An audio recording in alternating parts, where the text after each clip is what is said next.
네, 안녕하세요. 행정사 홍현입니다. 네. 행정사 2차 시험, 13회 행정사 2차 시험이 끝났습니다. 네, 정말 수고 많으셨습니다. 수고 많으셨습니다. 네, 수고 많으셨고요. 시험이라는 게 항상 어렵습니다. 누군가에게는 내가 공부하지 않은 부분에서 하필 나와서 이제 속상하기도 하고요. 또 누군가에게는 또 마침 공부했던 부분이 나오기도 하고, 뭐 시험이라는 게 그렇죠. 그래서 어쩔 수가 없습니다.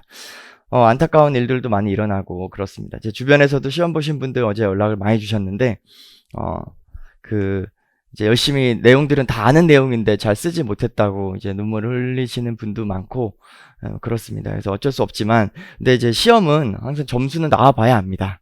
주변에도 보면 떨어졌다고 생각하고 노시던 분들이 합격하신 분도 있고요. 네, 그 다음에 이제 합격했다고 자신하고, 이제 선배 행정사 사무소 찾아다니면서 이제 여러 가지 정보 수집하던 중에 불합격 통보를 받으신 분도 있고 그렇습니다. 그래서 이제 2달 동안 어떨지 모르니까 그냥 푹 쉬시는 걸 항상 권장해 드리는데, 이게 뭐 말로 쉬고 싶다고 해서 되는 게 아니죠. 마음이 그렇지가 않기 때문에, 저도 이제 오늘 자고 일어나면 아무리 점수를 짜게 줘도 내가 합격 점수에는 드는 것 같다. 이런 생각이 들어서 기분이 좋다가, 또 다음날 다시 또 복기를 해보면, 이 과목에서 꽈라게 될 것 같은데라는 이제 걱정이 오면서, 하루는 합격할 것 같고 하루는 불합격할 것 같다는 그런 만감이 교차하는 시간이 너무나 힘들게 했습니다. 그래서 뭐 그렇게 하지 말라고 해서 되는 건 아니지만 최대한 좀 잊으시고 휴식을 취하시면 좋을 것 같습니다. 네, 이번 시험의 총평을 잠깐 드리자면, 우리 행정 절차로는 4가지 법에서 나왔는데 이제 거의 대부분 주요 유형에서 나왔죠. 그래서 범위로 보면 많이 벗어나진 않았습니다. 벗어나진 않았는데, 이제 첫 번째 사례 문제도 이제 최근 판례를 가지고 이야기를 했기 때문에 2014년 판례니까 아마 최근 판례 숙지가 안 되셨던 분들은 조금 당황했을 수는 있을 것 같습니다. 그래서 점수는 떨어졌을 수 있을 것 같은데, 그래도 이제 내용은 우리가 다 공부했던 내용에서 나왔기 때문에 그 판례를 모른다고 하더라도 내용에 대해서는 아마 잘 쓰셨을 걸로 생각이 됩니다. 그리고 뭐 결론은 틀렸을 수도 있겠죠. 네, 그렇지만 결론보다 내용을 잘 쓰셨다면 합격 점수를 받는 데는 크게 지장이 없었을 걸로 생각합니다. 내가 수석을 하겠다면 좀 어려웠을 수는 있겠지만 그렇다는 생각이 듭니다. 그 다음에 이제 2번째 문제는 이제 음주운전 면허 취소 문제가 나왔는데, 이것이 사실 우리 행정조사에 대해서는 누구나 공부를 했고 다 아시는 내용이겠지만, 이게 행정조사에 대한 문제라는 거를 이제 파악이 되셔야 되는데, 그 점이 조금 어려운 부분이었던 걸로 이제 이해가 됩니다. 현장에서는 그렇게 아마 받아들였을 것 같습니다. 그래서 그 부분만 해결이 되셨다면 아마 쓰는 데는 지장이 없었을 것 같고요. 그 다음에 3문과 4문의 경우에는 우리가 많이 다뤘던 부분에서 나왔기 때문에 공부를 충실히 잘 하셨다면 네, 충분히 잘 쓰셨을 걸로 생각이 됩니다. 항상 기준은 그 합격 점수를 받을 수 있는지가 기준이에요. 그래서 그런 면에서 볼 때는 충분히 이제 할만했다라고 이제 평가를 내릴 수가 있는데요. 뭐 사람마다 공부하는 분야도 다르고 또 그렇기 때문에 누군가에게는 어려울 수 있을 것 같습니다. 자, 그러면 이제 하나씩 한번 보도록 하겠습니다. 네. 행정 절차론. 첫 번째 문제는 당연히 사례에서 나오죠. 다 대부분 행정 기본법에서, 행정 절차법에서 나오는데 보도겠습니다. 네. 건강보험 지역 가입자인 갑은 동성인 을과 동거하던 중에 결혼식을 올린 뒤 건강보험공단에 건강보험 직장 가입자인 을의 사실혼 배우자로 자격취득 신고를 하고 공단에 수리를 해줬습니다. 공단에 수리를 하고 피부양자 자격을 취득한 것으로 등록을 했습니다. 그죠? 이후 갑은 지역가입자 보험료를 납부하지 않고 을의 피부양자 자격으로 보험급여를 받아왔습니다. 판례니까 이제 다 실제 사실이겠죠. 그런데 이 사실이 언론에 보도되자 공단은 갑을 피부양자 자격으로 등록한 것이 착오처리였다. 그죠? 착오처리였다. 이렇게 하면서 착오처리였다. 이렇게 얘기하면서 피부양자 자격을 박탈해서 소급해서 상실시키고 지역 가입자로 갑의 자격을 변경한 후에 그동안의 지역 가입자로서 납입하라고 고지를 했습니다. 사실 여기까지도 다양한 논점들이 많이 발생을 하게 되는데, 법학 입장에서 보면. 근데 우리는 이제 묻는 질문에만 답을 하면 됩니다. 공단을 방문해서 다시 신청을 했죠. 다시 신청을 했는데, 공단은 수리가 불가하다는 내용을 휴대전화 문자 메시지로 통지를 했습니다. 휴대전화 문자 메시지는 전자문서에 해당한다고 안내를 해줬죠. 그럼 다음 물음에 답하시오. 40점 되어 있습니다. 공단이 이 사건 납입 고지를 할 때 어떤 절차를 밟아야 하는지 검토하시오. 네. 20점 문제입니다. 많이들 착각하시는데 1교시는 좀 달라요. 20점 문제면 몇 분에 보통 써야 되나요? 20점 문제면 우리 100점 만점에 50점이니까 네, 20점 문제는 10분에 보통 쓰라고 하잖아요. 네. 우리 행정 절차로는 10분에 쓰면 안 돼요. 왜냐면 2교시랑은 좀 다르게 1교시는 민법이 있어서 계약법이 있어서 계약법은 사례가 많아요. 그래서 아무리 빨리 잘 하시려고 해도 이 시간이 50분 맞추기가 힘들어요. 거의 못 봤습니다. 그래서 거의 55분, 많이 쓰시는 분은 60분 가까이 씁니다. 저는 60분 이상 썼던 것 같아요, 시간. 그리고 또 민법은 쓸 말이 많아요. 쓸 말이 많고, 또 이제, 수험생 중에서는 다른 시험에서 민법을 공부해 보신 분도 많죠. 그래서 이 1교시 첫 번째 시험은 이게 좀 뭐랄까, 이게 컨트롤이 좀 힘듭니다. 왜냐면 내가 아는 걸 안 쓰는 게 이게 시험의 핵심인데, 아는 걸 안 쓰기가 생각보다 굉장히 힘들어요. 용기도 필요하고, 마인드 컨트롤이 쉽지 않습니다. 그래서, 한 55분에서 60분. 60분 가면 좀 곤란하죠. 그래도 어쨌든 55분까지는 거의 대부분 쓰세요. 55분까지. 그러면, 그렇게 생각하면 이제 이걸 10분에 푼다고 생각하시면 안 되고, 우리 행정 절차로는 8분에 풀어야 돼요. 8분. 네, 왜냐면 민법의 오버를 고려해야 되기 때문에 8분에 풀어야 됩니다. 그러면 이제 이거 8분에 이거 쓰려면 우리가 다 쓸 수가 없어요. 오늘 제가 보여드리는 이제 모범 답안도 그래서 제가 표시를 따로 해놨거든요. 그거 이제 설명을 드릴 건데 8분에 이걸 쓰려면 이제 이 사전에 대한 절차를 다 쓰지 어차피 못합니다. 내가 아는 것 중에 묻는 질문에만 대답을 해야 되는 거고 만약에 묻는 질문에 내가 대답을 못한다. 대답을 못하는 거는 공부를 안 한 부분이다. 또는 생각이 안 난다. 이럴 수 있죠. 그래서 내가 생각할 때 우리 보통 몇 페이지 정도 쓰나요? 1.5페이지에서 2페이지 정도 20점 문항을 쓰는데 이게 다 쓰고도 한 페이지가 잘 안 된다. 그러면 그냥 넘어갈 것이 아니고 내가 아는 다른 부분에서도 써야 되는 거예요. 그죠? 그렇기 때문에 8분을 꼭 채워 쓴다. 그러니까 요 내용에 대해서 모를 경우에 앞뒤에 연관되는 내용들도 같이 쓴다. 이렇게 꼭 설명을 드리고 있고요. 물론 내가 공부를 많이 했다면 그럴 이유가 없겠죠. 그럴 일이 없지만 항상 제 강의의 핵심은 앞으로도 제 모든 강의의 핵심은 공부를 적게 하신 분도 좋은 점수를 받을 수 있도록 하는 게 제 강의의 핵심입니다. 우리가 맛집을 얘기할 때 쓸데없는 얘기긴 한데 맛집을 얘기할 때 우리가 점심 식사를 맛있게 먹고 20만 원을 밥을 먹는다. 내가 20만 원 주고 점심 식사를 먹는다. 그러면 맛있어야죠, 당연히. 맛 없으면 혼나야죠, 그죠? 그러니까 내가 20만 원 주고 점심을 먹었을 때 맛이 있는 건 당연한 거예요. 당연한 겁니다. 그거를 우리가 맛집이라고 안 합니다. 그죠? 우리가 한 8천 주고 5천 주고 먹었는데 맛있다. 그래야 맛집인 거잖아요. 그러니까 우리가 누구나 열심히 공부해서 여기 교재에 나와 있는 모든 걸 다 공부했다. 그러면 당연히 합격을 하는 겁니다. 그거는 당연한 거예요. 그죠? 그게 아니고 공부량이 매우 부족해도 합격할 수 있도록 도와줘야 맛집, 즉 좋은 강사가 된다고 이제 생각을 합니다. 물론 그걸 노리고 저한테 강의를 들으면 대충 공부해도 되겠군 이렇게 생각하시면 안 되지만 다 뭐 직장인도 계시고 뭐 다른 일을 하시는 분도 계시고 그러시잖아요. 그러니까 그런 분들이 어렵게 시간 내서 공부를 하시는데 가장 효율적으로 공부하도록 도와드린다. 이게 이제 핵심입니다. 그런 면에서 볼 때 이 물어보는 질문을 이 질문에 대해서 항상 정답을 여러분들이 쓸 수도 있다고 생각하지 않아요. 항상 뭐 불이타도 있을 수 있고 또 쓰다 보면 모르는 게 있을 수 있겠죠. 또 생각이 안 날 수도 있고 그럴 때 어떻게 해야 되는지도 좀 같이 좀 안내를 드리도록 하겠습니다. 자, 그럼 물음 1.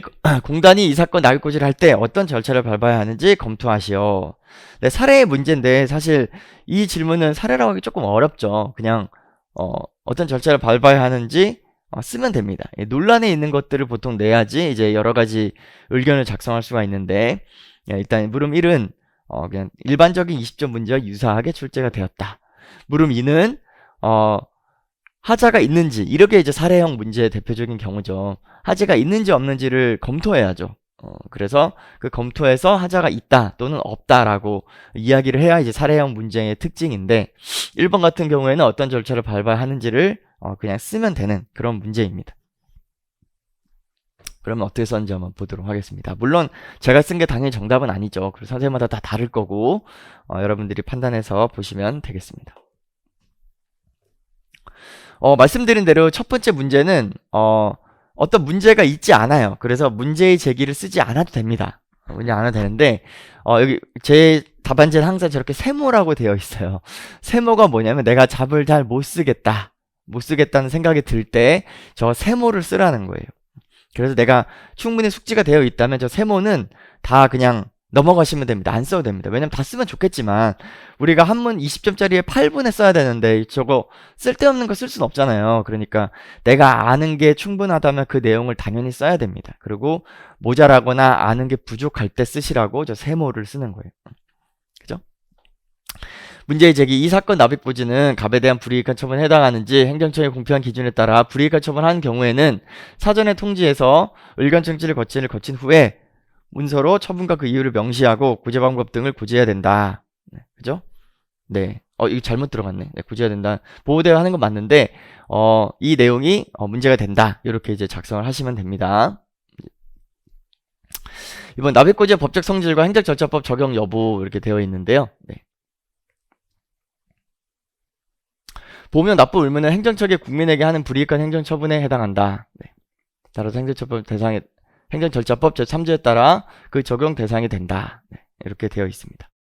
네, 그다음 두 번째도 보면 세모라고 되어 있죠. 이것도 이제 안 써도 되는 내용이죠. 안 써도 되는 내용인데 내가 잘 모른다면 이제 뭐 쓸 수 있다 그런 내용입니다. 그 다음에 이제 처분 절차부터는 써야 되겠죠. 처분 절차. 네, 사전 통지. 대상 행정청은 당사자에게 의무를 부과하거나 권익을 제한하는 처분을 하는 경우에는 미리 처분의 제목 등을 당사자 증에게 통지를 하여야 된다.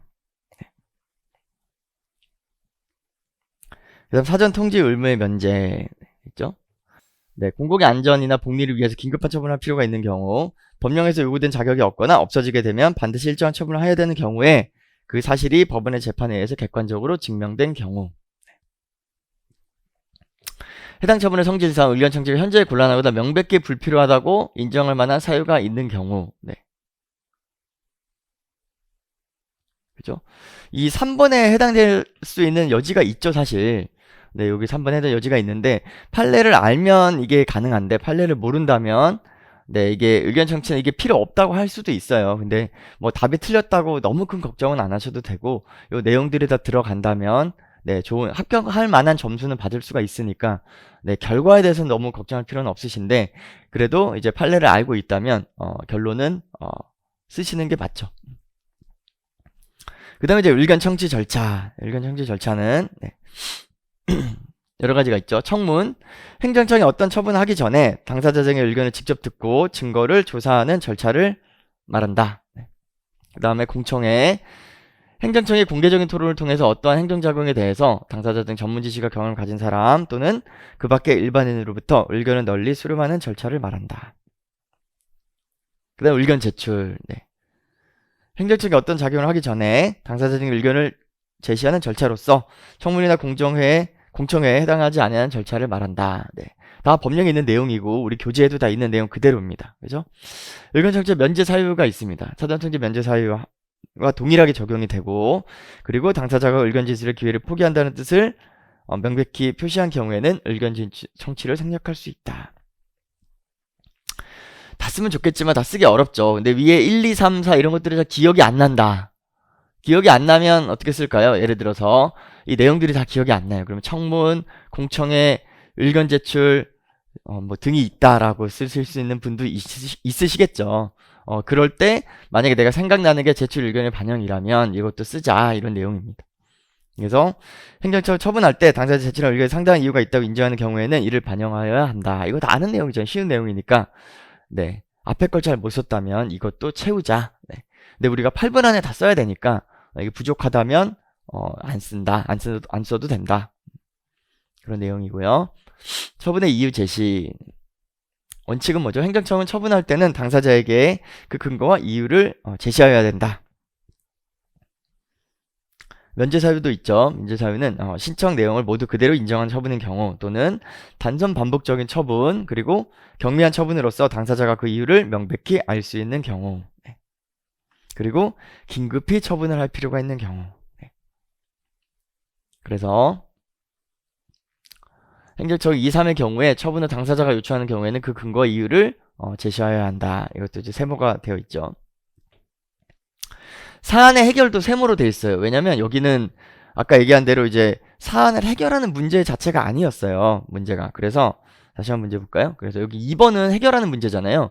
사건 통제 방식 하자가 있는지 있다 없다를 우리가 얘기해야 되는데 여기 1번은 어떤 절차를 밟아야 하는지를 검토하라고 하니까 물론 이제 거기에 맞춰서 쓸 수는 있지만 꼭 그러진 않아도 된다. 그래서 여기 제가 세모로 넣어놨어요. 이 사건 납입 고지는 피고의 자격 변경 처리에 따라 원고의 피부행정 자격을 소급해 박탈한 내용을 포함하기 때문에 공단이 위 처분에 앞서 가백의 행정절차법에 따라 사전 통지를 하거나 의견 제출의 기회를 주어야 함에도 이를 하지 않은 절차적 하자가 있다라고 정리를 하시면 되겠습니다. 그 다음에 끝 이렇게 되어 있는데 제가 마지막에 쓰기로 하고 해놨잖아요. 끝은 항상 마지막에 쓰셔야 됩니다. 그리고 안 써도 됩니다. 안 써도 되는데 쓰면 좋겠죠. 쓰면 좋은데 이거 안 썼다고 문제되지 않고요.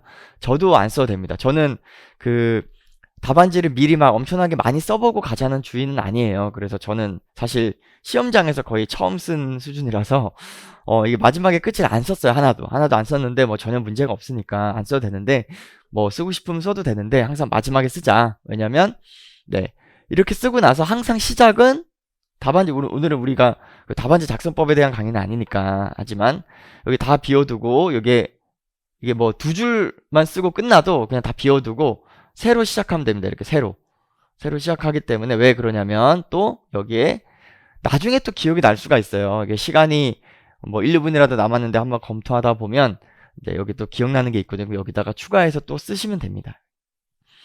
물론 이게 없으면 뭐 마지막에라도 뭐 1문에 추가합니다라고 해서 또 나중에 뭐 써도 돼요. 그래서 다 이제 포함해서 채점은 해 주실 거지만 그래도 이왕이면 같은 문항의 밑에 쓰는 게 더 좋겠죠. 그래서 여기에 항상 비워두시고 하시면 되고요.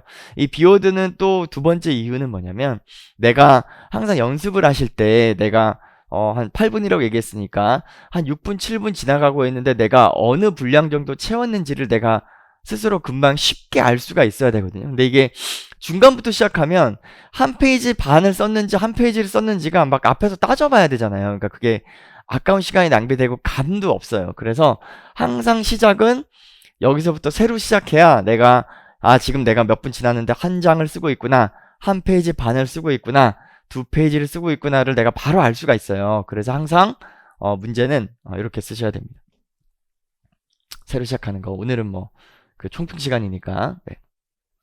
이렇게 정리를 하시면 되고 문제 2는 문제의 제기가 있으면 좋겠죠. 근데 이제 제가 세모로 해놓은 이유는 이게 쓸 양이 여긴 좀 많아요. 좀 많아서 충분히 내가 이 내용에 더 집중하고 싶다 그러면 요거 쓰는 시간을 아까우니까 요거는 세모로 해도 되겠다라고 했는데 만약에 조금 부족하다면 1번을 쓰셔도 됩니다. 이거는 써야지 원래는 정상적인 문항이니까.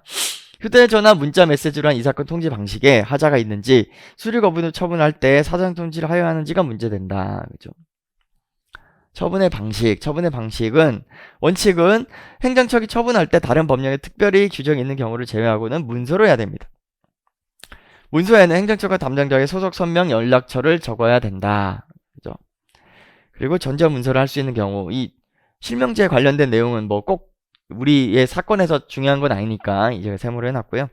전자문서를 할 수 있는 경우에는 당사자 등의 동의가 있는 경우, 당사자가 전자문서로 처분을 신청한 경우, 이게 이제 중요한 부분이죠. 우리 사건에서 중요한 부분이죠.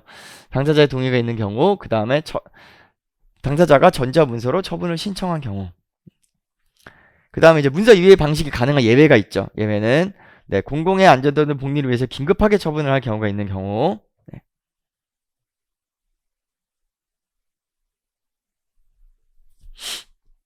그 다음에 긴급한 처분할 경우가 있는 경우에는 또는 사안이 경미한 경우에는 말이나 전화, 휴대전화를 이용해서 문자 보낼 수도 있고 팩스나 전자우편 등 문서가 아닌 방법으로 처분을 할 수 있다 되어 있습니다. 그리고 이 경우에 당사자 요청하면 지체 없이 처분에 관한 문서를 주어야 되고요. 예외적인 경우가 아닌 경우에 말로 처분을 할 경우에는 중대하고 명백한 하자를 보아 무효에 해당합니다. 그죠? 다 우리 교재에 있는 내용 그대로 써주시면 됩니다. 소결 이것도 원래 이제 안 써도 되는데 우리 양이 부족할 때는 소결을 쓰기도 합니다. 네, 소결 사안의 경우 세모로 되어 있고요. 본 사안의 경우 긴급하거나 경미하지 아니하고 공단에 방문해서 신고를 한 것도 신고를 방문해서 신고를 했기 때문에 전자문서로 처분을 신청한 경우에 해당하지 않죠. 그렇기 때문에 반드시 문서의 방식으로 갑에게 통지를 하여야 할 것이다 라고 네, 소결을 하고요. 그 다음에 수익적 행정처분에 대한 거부처분. 네, 사전통지의 대상.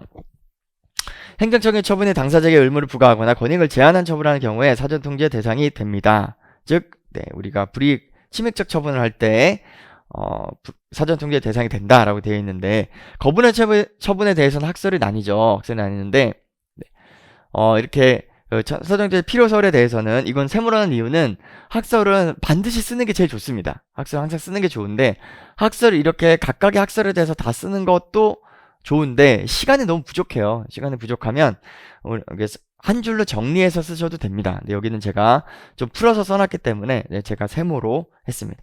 학설은 내가 정확하게 기억하는데 다른 부분은 잘 모르겠다, 기억이 안 난다. 그러면 학설을 이렇게 좀 뚱뚱하게 써야 되겠죠. 그래서 우리 8분을 잘 배분하면서 쓰실 수 있도록 하시면 되고요. 거부처분 학설, 사전통지 필요설은 수익적 행정처분에 대한 거부처분에 대해서 신청자가 누릴 수 있는 권익을 얻지 못한다는 점, 그리고 사전통지 면제 사유에 해당되지 않는다는 점 등을 고려하면 우리 거부처분은 권익을 제한하는 처분에 해당하기 때문에 사전통지가 필요하다라는 견해죠. 그 다음에 사전통지가 필요 없다는 견해입니다. 수익적 행정처분에 대한 거부처분이 있더라도 아직 신청 당사자에게 발생한 권리는 없기 때문에 그 거부처분으로 인해서 직접 당사자의 권익을 제한하진 않는다. 그래서 사전통지가 필요 없다는 견해가 있습니다. 판례의 태도는 신청에 대한 거부처분은 당사자의 권익을 제한한 처분에 해당할 수 없기 때문에 사전통지의 대상이 된다고 할 수 없다라고 해서 우리 그 사전통지 불효소를 따르고 있죠. 판례는. 그런데 여기 판례 이렇게 판례 번호들이 있는데 판례 번호는 안 써도 전혀 상관이 없어요.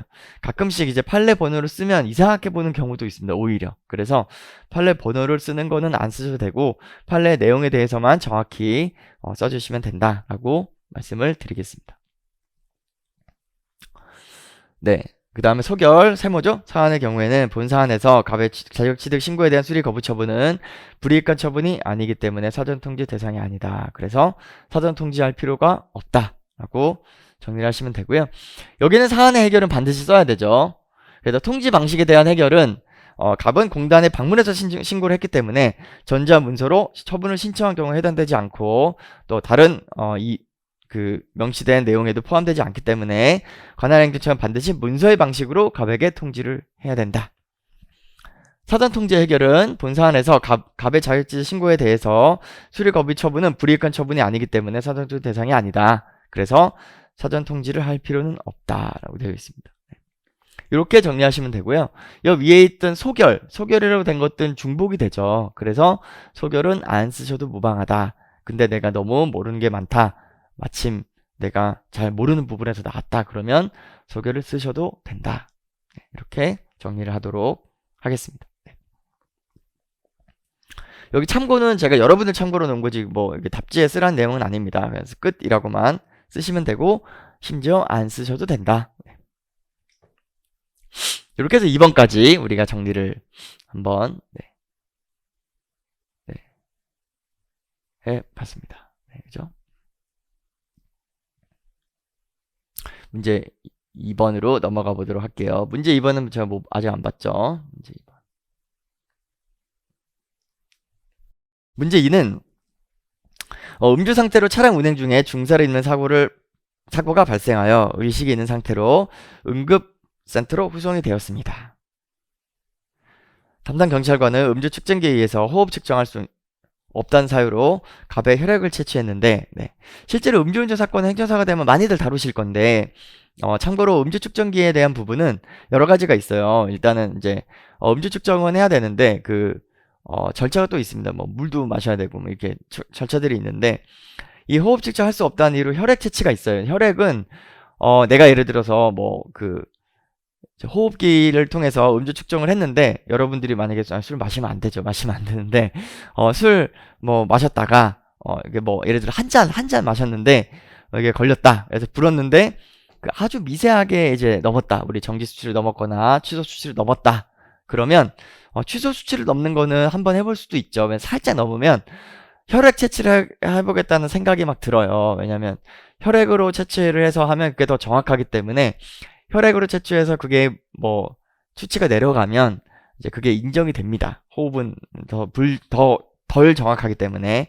그런데 예를 들어서 정지 수치가 안타깝게 넘었다. 그러면 제 개인적 의견은 정지는 그냥 받아들이세요. 받아들이시고 취소가 넘었다. 취소가 넘으면 어차피 취소니까 네, 혈액을 해보셔도 뭐 되는데 그래도 살짝 넘으면 또 행정심판으로 다툴 수 있는데 못 다투게 될 수가 있어요. 수치가 더 커지면.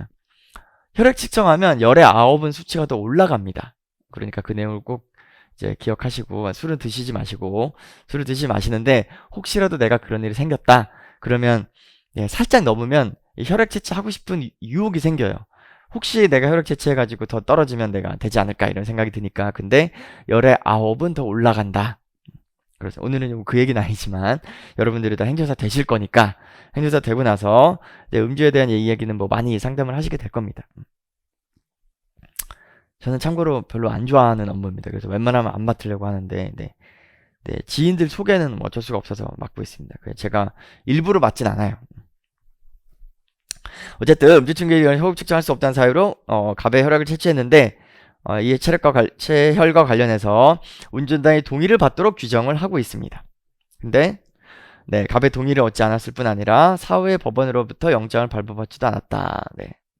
이건 엄청 중요한 내용이죠. 왜냐면 이거는 이제 판례에 있는 내용이라서 이것도 이제 판례에 있는 내용을 그대로 가져온 건데 판례에 나와 있는 내용이기 때문에 이 내용을 써놓은 겁니다. 이게 안 써 있다면 문제를 풀기가 애매하죠. 이거 알아야 되는 내용입니다. 그래서 잘 들어가 있는 거고요. 네, 그런데 체열된 갑의 혈액은 감정한 결과 혈중 알코올 농도가 0.125로 분석이 되어서 경찰청장은 음주운전을 이유로 자동차 운전면허를 취소하는 처분을 했습니다. 이 체열에 근거한 운전면허 처분이 적법한지 검토하시오 되어 있습니다. 일단 논점이 몇 가지가 있죠. 논점이 몇 가지가 있는데 일단은 혈액 채취한 동의를 안 받고 혈액을 채취한 것이 문제가 되느냐, 그죠? 그리고 이 체열의 근거에서 운전면허 취소 처분은 적법한 것이냐, 이것이 문제가 됩니다. 그래서 문제 2는 전형적인 그런 사례의 문제입니다. 네. 여기서 중요한 점은 이 문항이 뭘 물어보는지를 알아야 되는데 우리 행정조사는 열심히 하셨잖아요. 그죠? 근데 이게 행정조사에 해당한다라는 사실을 일단은 캐치를 하셔야 되는데 그 부분에서 어려움을 느낀 수험생들이 좀 많이 있었던 것 같습니다. 그래서 시험 끝나고 바로 전화 주신 분도 있었는데 그분도 이게 행정조사를 물어보는지 몰랐답니다. 그래서 다른 이야기를 써서 눈물을 흘리며 통화를 했습니다. 왜냐면 행정조사 다 아는 내용이거든요. 아는 내용인데 이 물어보는 게 그거라는 거를 이해하지 못하면 작성이 힘드시겠죠. 그래서 그 부분이 조금 어려웠던 것 같습니다. 몇몇 수험생들 분한테는. 그래서 문제를 한번 보도록 하겠습니다. 문제 제기. 이건 세모가 아니죠. 이 문제 제기는 있어야 되는 문제 제기죠. 이 사건은 동의를 얻지 않은 체열에 근거한 운전면허 처분을 하였다. 그래서 행정조사 조사 절차의 위법성이 인정될 경우에 위법한 행정조사를 기초로 한 처분인 운전면허 취소 처분이 적법한지가 문제된다. 그 다음 행정조사. 행정조사의 개념.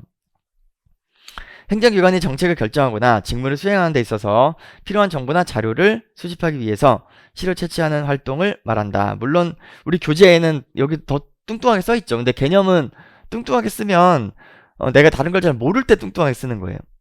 그래서 여기 좀 축약해서 쓴 겁니다. 왜냐면 여러 가지가 있는데 여기는 지금 우리는 시료 채취를 다루고 있으니 시료 채취 등을 하는 활동을 말한다. 그리고 강제조사와 임의조사. 행정기관은 법령 등에서 행정조사를 규정하고 있는 경우에 한해서 행정조사를 실시할 수 있다. 그리고 조사 대상자의 자발적인 협조를 얻어서 실시하는 조사의 경우에는 규정하고 있지 않아도 행정조사를 할 수 있습니다. 행정조사의 절차법적 한계. 권력적 행정조사의 경우에는 영장주의가 적용이 된다. 사안의 적용. 네, 체열과 관련해서 도로교통법은 운전자의 동의를 받도록 규정하고 있으나 갑의 동의를 얻지 않았으므로 행정조사의 절차상 하자가 있다. 그래서 본 사안의 경우 위법한 행정조사에 해당합니다. 그 다음에 위법한 행정조사에 기초한 행정행위 효력. 이 부분도 견해가 대립되고 있죠. 견해 대립이 되고 있는데 이렇게 아까 말씀드린 대로 견해의 대립은 1만 써도 된다. 여기 다 들어있잖아요.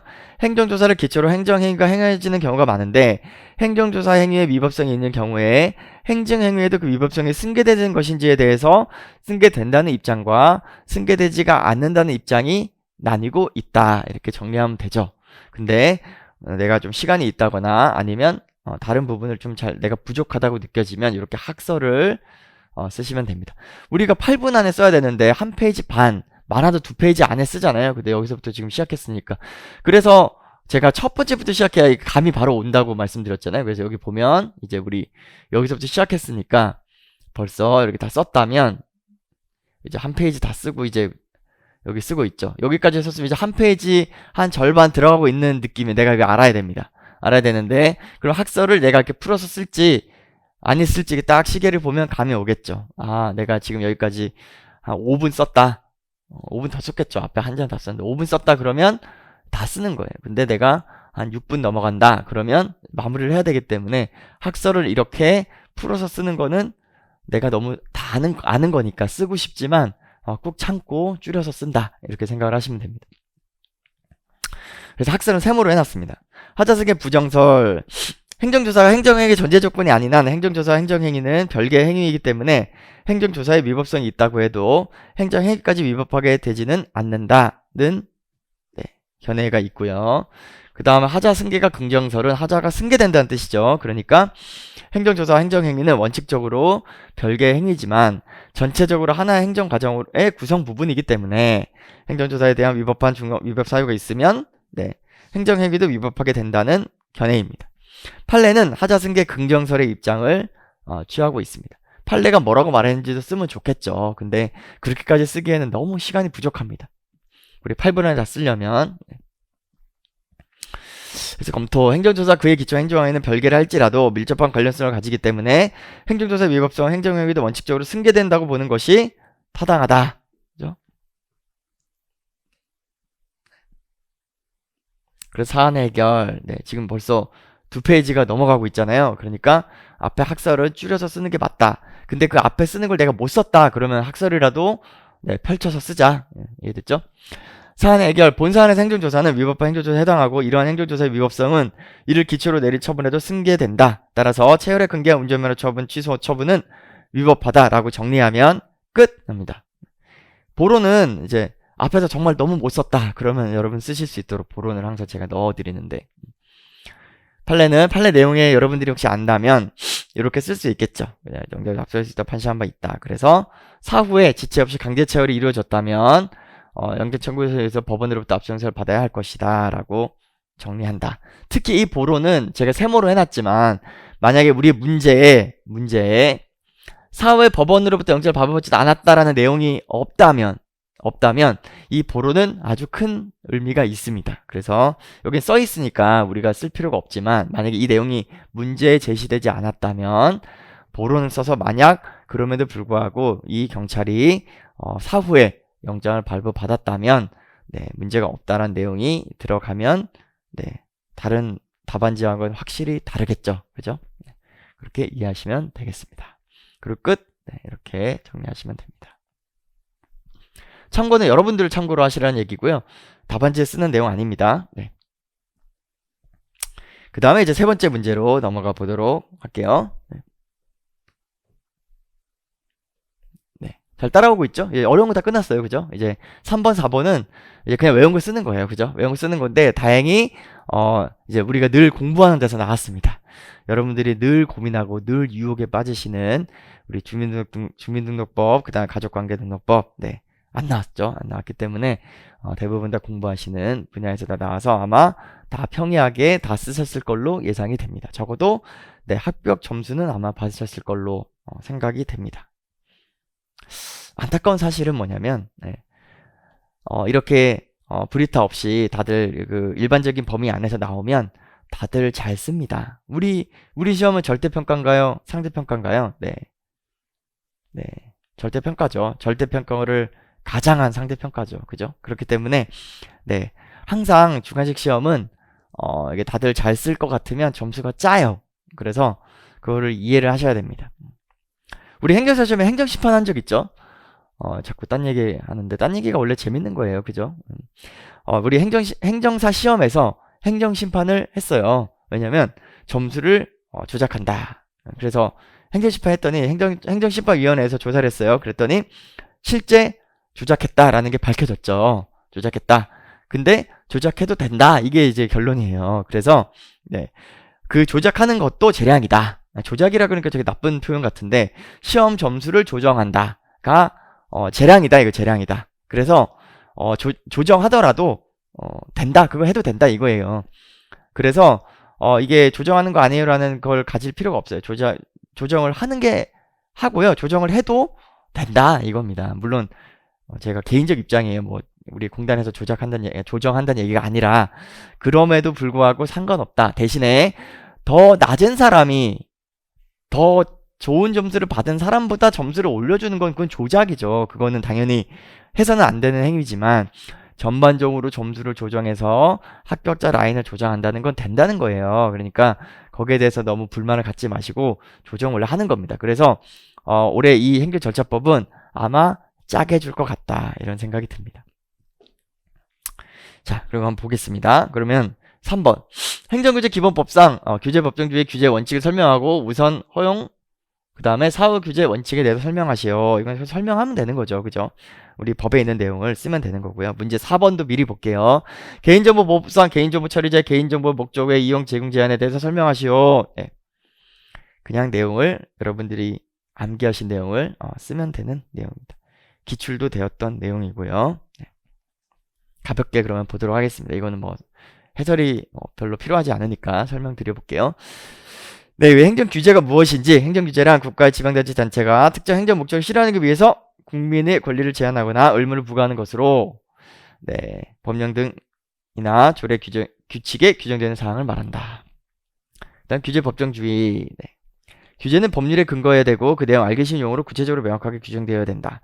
이 3, 4번이 왜 문제냐면 다 쓸 수 있는데 앞에서 민법에서 너무 잡아먹으면 여기 이제 뭐 시간이 가슴이 미친 듯이 뜹니다. 심장이 막 터질 것 같아요. 이제 시간이 없는데 이게 좀 아는 내용 나왔는데 이거 써야 되는데 지금 시간은 없고 그래서 항상 시간 관리를 잘 하셔야 된다. 그래서 제가 말하는 대로 10분에 쓰시면 안 되고 8분에 쓰셔야 된다. 그죠? 8분에.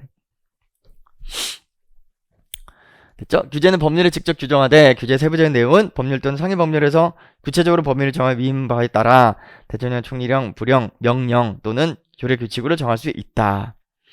다만 법령에서 전문적 기술적 상황이나 경미한 상황으로서 업무의 성질상 위임이 불편한 상황에 관하여 한 경우에는 고시 등으로 정할 수 있다. 네. 이렇게 법령을 그대로 다 외우지는 못하겠죠. 그죠? 이 중에서 내가 생각나는 만큼 네, 키워드 중심으로 생각나는 만큼 쓰시면 된다. 그죠? 법률에 근거하지 않은 규제로 국민의 권리를 제한하거나 의무를 부과할 수 없다. 네, 그다음 규제 원칙. 국가나 지자체는 국민의 자유와 창의를 존중해야 하며 규제를 정하는 경우에도 본질적 내용을 침해하지 않도록 해야 된다. 그리고 식품, 의약품 안전 등등 규제가 되도록 하여야 한다. 두 줄 썼네요. 네. 규제 대상과 수단은 규제 목적 실현에 필요한 최소한의 범위에서 가장 효과적인 방법으로 객관성, 투명성, 공정성 확보되도록 설정해야 된다. 그 다음에 이제 질문에서 직접적으로 물어본 거죠. 네.